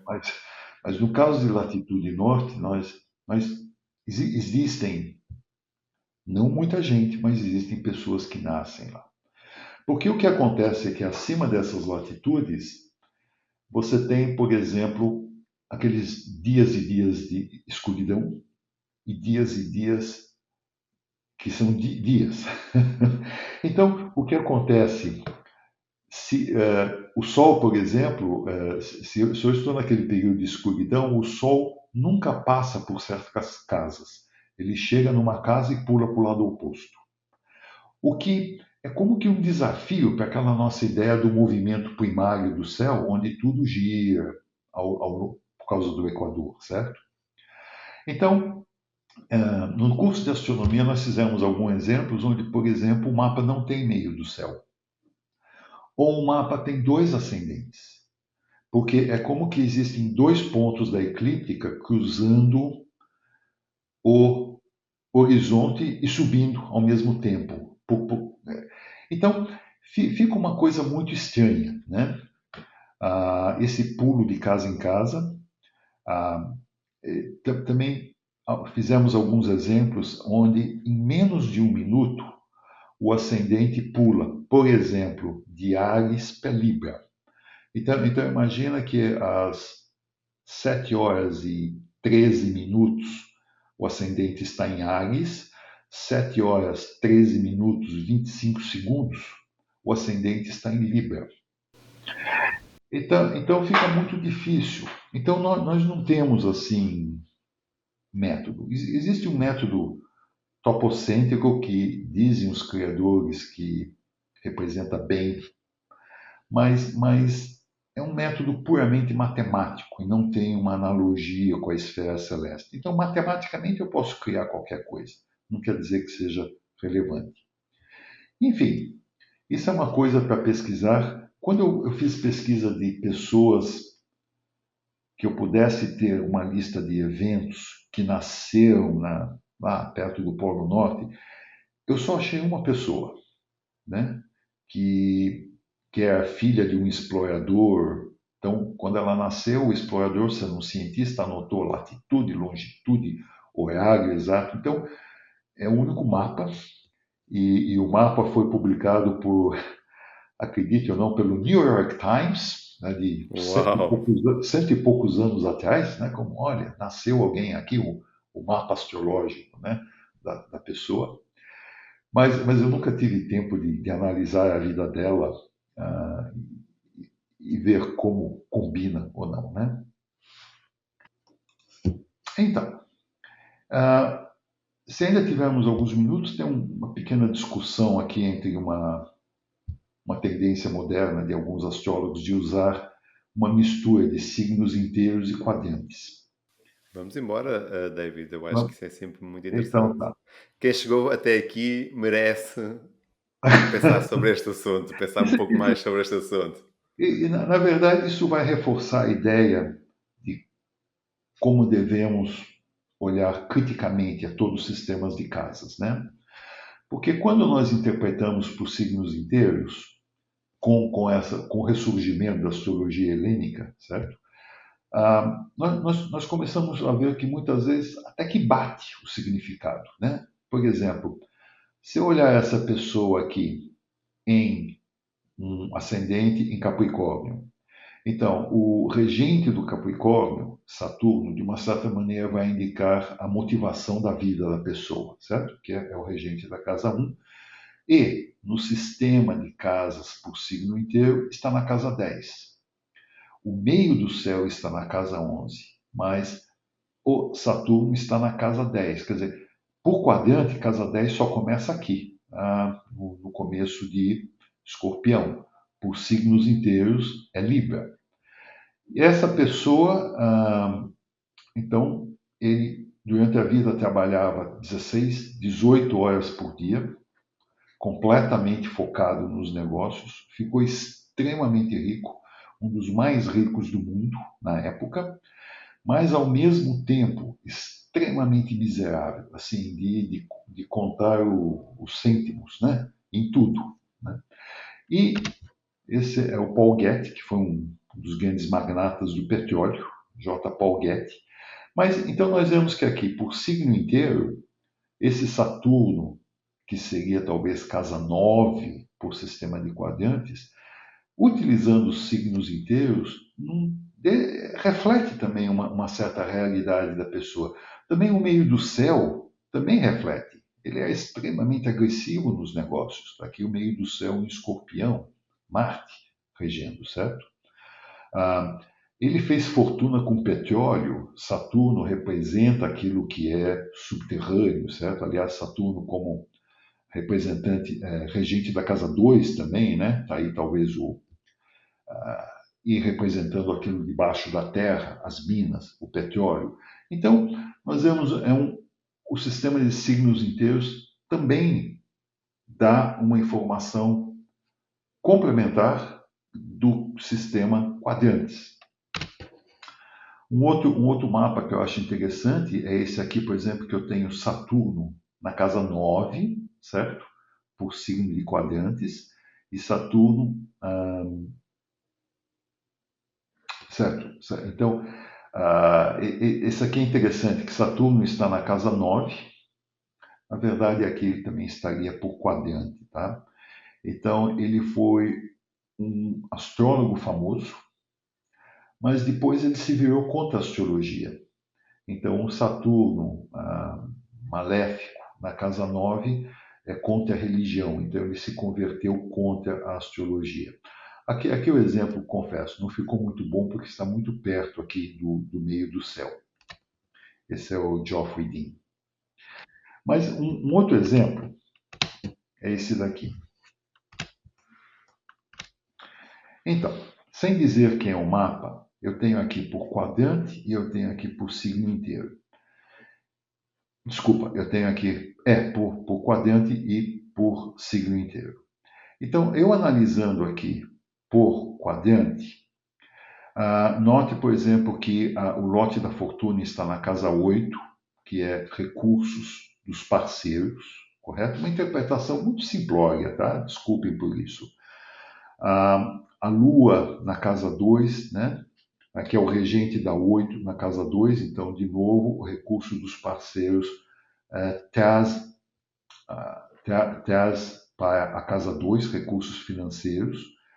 Temos Vênus na casa 5, quer dizer, gosta muito de festas, de entretenimento, de beleza, de arte, coisas de benfeitorias. E temos Júpiter na 2, que também vai refletir a parte financeira. Tudo isso não deixa de ser correto, certo? Nessa análise bem superficial. Detesto análise de 30 segundos, mas vou continuar. Agora imagine por signo inteiro. É só para ilustrar, uma exceção para ilustrar só. Sim, imagina por signo inteiro. O que eu tenho aqui? O Sol, que é regente da 9, está na 8. 9, que é viagens, estrangeiro, está na 8, que é morte. A Lua, que é regente da 8, que é morte, está na 3, viagens curtas, deslocamentos. E Vênus, que não deixa de representar casamento, está na 6, que é uma posição muito difícil, não é um casamento feliz, correto? Então veja que aqui, por quadrante, havia uma ênfase em recursos dos parceiros e como isso afetava a vida da pessoa. Aqui nós temos uma ênfase na morte, estrangeiro, viagens e um casamento que não é dos mais felizes. Aqui, pelo contrário, mostra uma pessoa que gosta de festas, gosta de entretenimento, da vida social e assim por diante. Será que os dois podem ser verdadeiros? E quem é? A princesa Diana. E ambos representam aspectos diferentes da princesa Diana. Então esse exemplo, quando eu analisei o mapa dela, comecei a pensar um pouco, será que tem algo aí nessa mistura de casas? Será que é uma investigação válida? E a minha resposta pessoal é que é válido. Seria interessante começarmos a ver esses sistemas mais antigos por signos inteiros e os sistemas por quadrantes. Então, essa seria uma área de pesquisa que eu sugiro. Uma outra área, que é do Benjamin Dykes, talvez muitos que estejam assistindo conheçam, é aquela que interpreta por signo inteiro, mas vê a força do planeta dependendo dos ângulos, correto? Então ele mistura dinamismo com signos inteiros. Então, por exemplo, um planeta que esteja perto do meio do céu sempre será um planeta muito ativo, influente, mesmo que o meio do céu caia na casa 9 ou na casa 11. Tradicionalmente, nos textos, casa 9 tem menos força. Mas aqui nós estamos utilizando os signos inteiros para significado e os quadrantes para dinamismo e força. Esse é o que o Benjamin Dykes reconstruiu a partir dos textos e é o que ele ensina nos cursos de astrologia perso-islâmica que ele promove, certo? Aqui também vem uma coisa interessante, acho que muita gente ouviu falar das regra dos 5 graus, onde, se está perto de 5 graus da cúspide, passa para outra casa. Esse, segundo Benjamin Dykes, é um erro de tradução e faz sentido. Se eu tenho regra dos 5 graus, é melhor mudar de uma vez por todas a cúspide da casa. O que, na verdade, os textos antigos falam é que a 5 graus dos ângulos principais, o planeta ainda retém muito dinamismo. Isso não quer dizer que a 5 graus da cúspide da 9, o planeta está na casa 9. Não, os textos mencionam explicitamente que é com os ângulos. A casa 10, o meio do céu, ascendente, descendente e o fundo do céu. Então, esta é uma outro tipo de combinação que acho que vale a pena pesquisar. A anterior é utilizar signos inteiros em um sistema de quadrantes. Essa é utilizar um sistema de signos inteiros para significado, quadrantes para dinamismo. São pontos que vale a pena investigar. Essa investigação não pode ser feita do tipo, achei um mapa onde uma posição é o único jeito que eu explico um evento. Não é assim, mas é pegar, por exemplo, 10, 12 mapas de pessoas que conhecemos bem e avaliarmos assim, criticamente, segundo diferentes métodos e vermos o que acontece. Naquela de signos inteiros em quadrantes, talvez isso aqui é especulação, ok? Talvez os signos inteiros sejam os temas mais fundamentais, né? Enquanto os quadrantes são mais específicos, mais personalizados para a pessoa, né? Talvez os signos inteiros sejam um background para o que acontece especificamente na pessoa, determinado pelos signos e quadrantes, né? Isso aqui são pensamentos.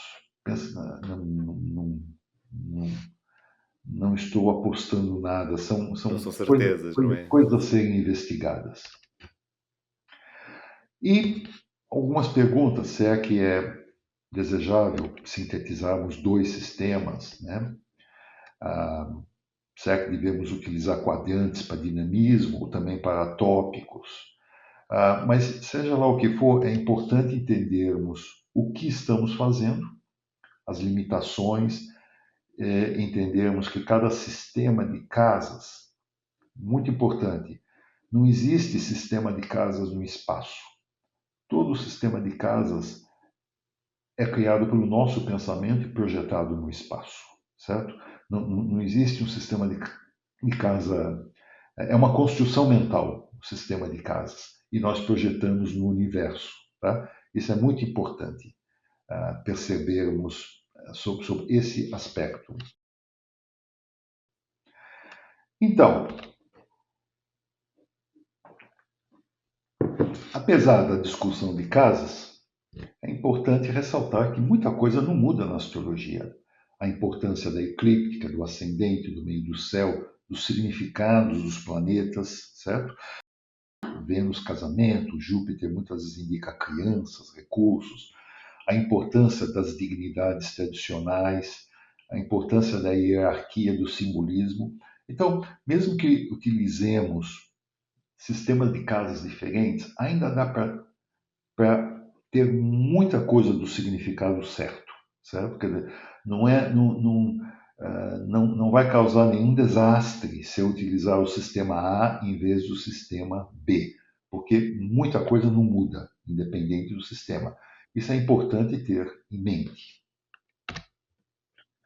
Outra coisa muito importante é, não adianta procurar, não sei se existe essa expressão, procurar pelo na casca do ovo, né? Ah, nós temos computadores que calculam tudo com uma precisão fantástica, certo?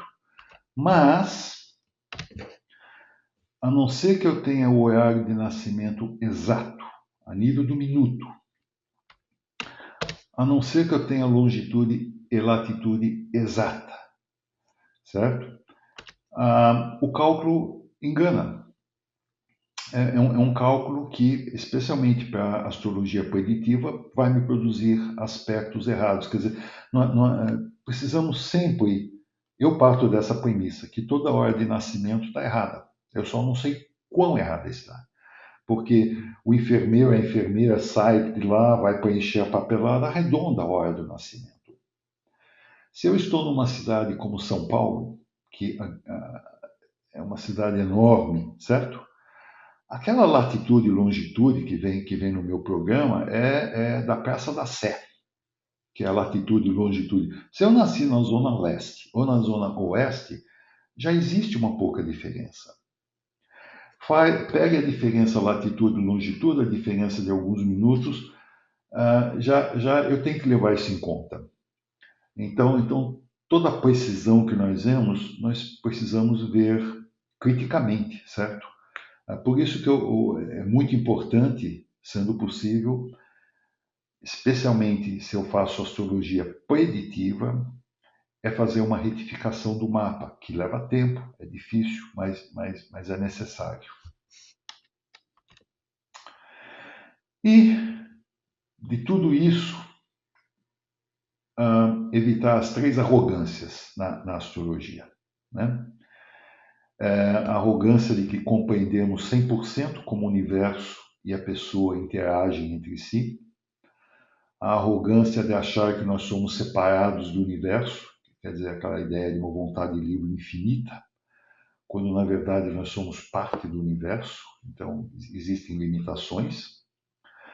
Ou a arrogância de pensar que tudo que pensamos, por mais lógico, bonito, psicológico, profundo, espiritual que pareça, seja verdadeiro. Tá? Eu pessoalmente já caí em todas as 3 arrogâncias, então eu posso falar delas. Mas isso é sempre nos questionarmos que somos pessoas humanas olhando um mapa com limitações pessoais e limitações da técnica que nós empregamos. Acho que basicamente é isso que eu queria transmitir. Eu sei que levou muito tempo, peço desculpas, espero que tenha ficado claro.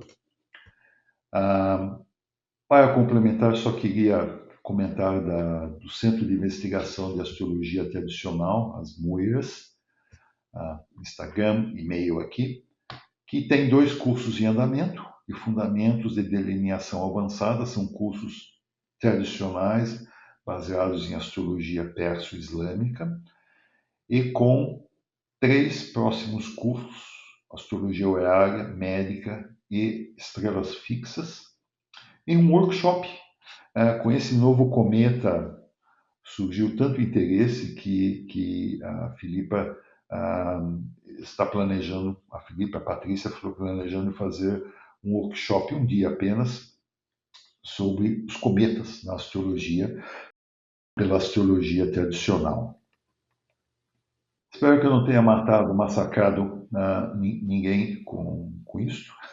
Nada disso, David, só podemos agradecer. Realmente é um esforço, eu acredito plenamente naquilo que eu vou partilhar a seguir, que é, muitas vezes nós olhamos para a astrologia contemporânea e quando vamos começar a estudar a astrologia tradicional, vamos perceber que realmente os astrólogos eram muito versados, não é? Muitas áreas diferentes e hoje em dia a tecnologia simplifica-nos muito o caminho e o processo de cálculo, não é? Desta parte do sistema de casas.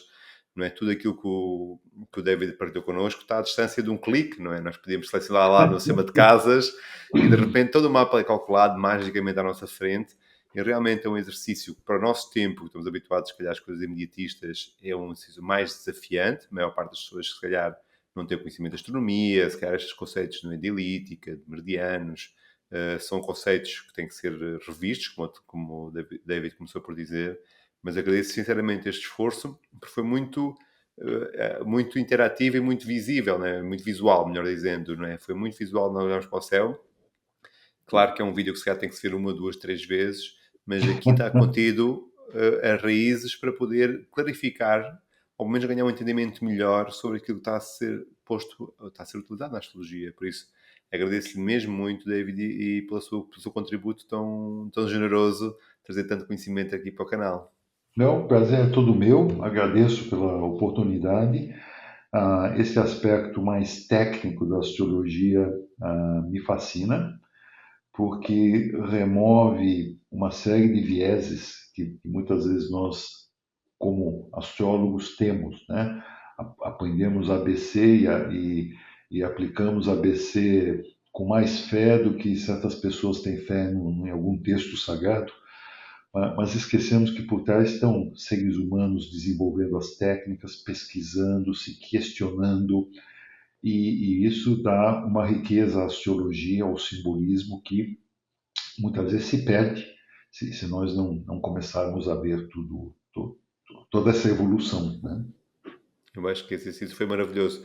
E mesmo aquele dos primeiros gráficos que o David colocou sobre o sistema de casas ao longo do tempo, não é? Que nos dá mais ou menos para posicionar, perceber que existe não é uma evolução, como disse, mas existe um seguimento. Existe um que vieram primeiro, outros vieram depois. E hoje em dia, realmente, o ressurgimento destas técnicas dos signos inteiros, não é? Da questão do helenismo. Por isso, agradeço novamente, David.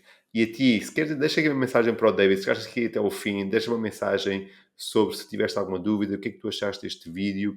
Reforço que se tu quiseres aprofundar este tema, o David vai fazer um curso para o ano de astronomia para astrólogos.